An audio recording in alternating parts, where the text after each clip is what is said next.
This video is scheduled to come out the first week of April, but I sat down to write it on March 25th.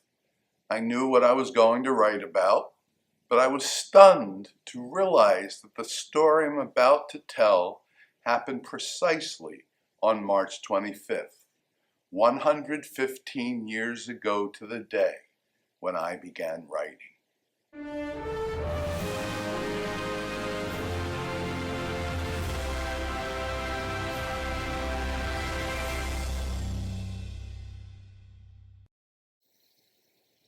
Shalom, my friends. Yes, it was on March 25th, 1911, in the heart of New York City, when a fire broke out on the upper floors of the Triangle Shirtwaist Factory.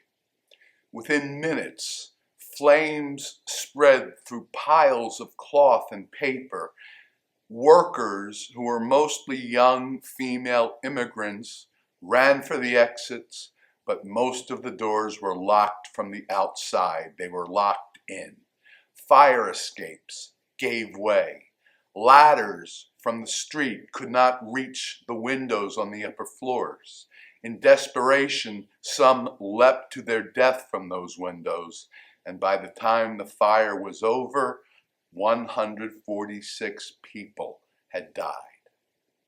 It's a story that's difficult to hear and maybe even harder to understand. How could such a thing happen?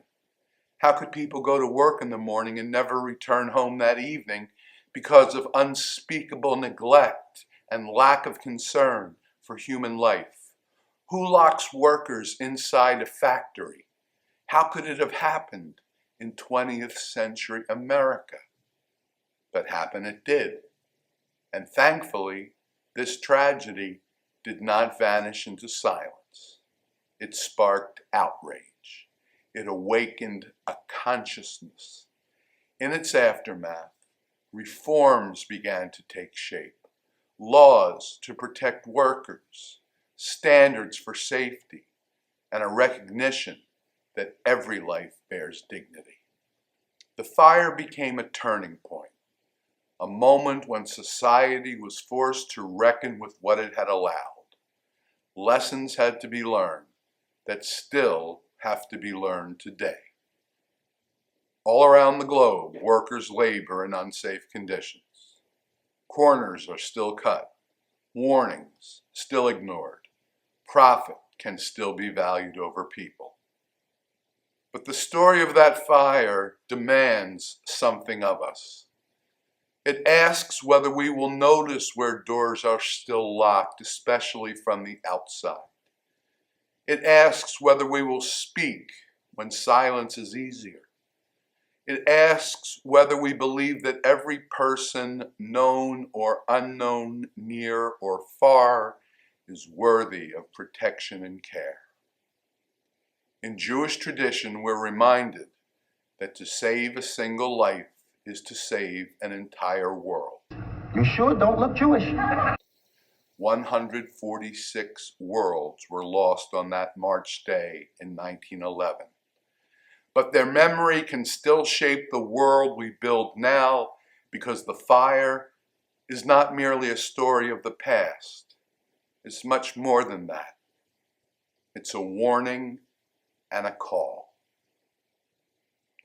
Was this a story you were familiar with? Let me know in the comments box. I'd be very interested to hear. If you found the video worthwhile, or at least enjoyed listening to it, give it a thumbs up on YouTube. Help us get it in front of more viewers. And finally, and maybe most importantly of all, help me by subscribing to our channel. We're now over 900 subscribers. We're going for 1,000. To subscribe, as long as you're logged into YouTube, just click on my face right over there and ring that notification bell so you know whenever we release a video. Or if you'd like, watch another video by clicking on its icon right over there. As ever, until next time, Shabbat Shalom.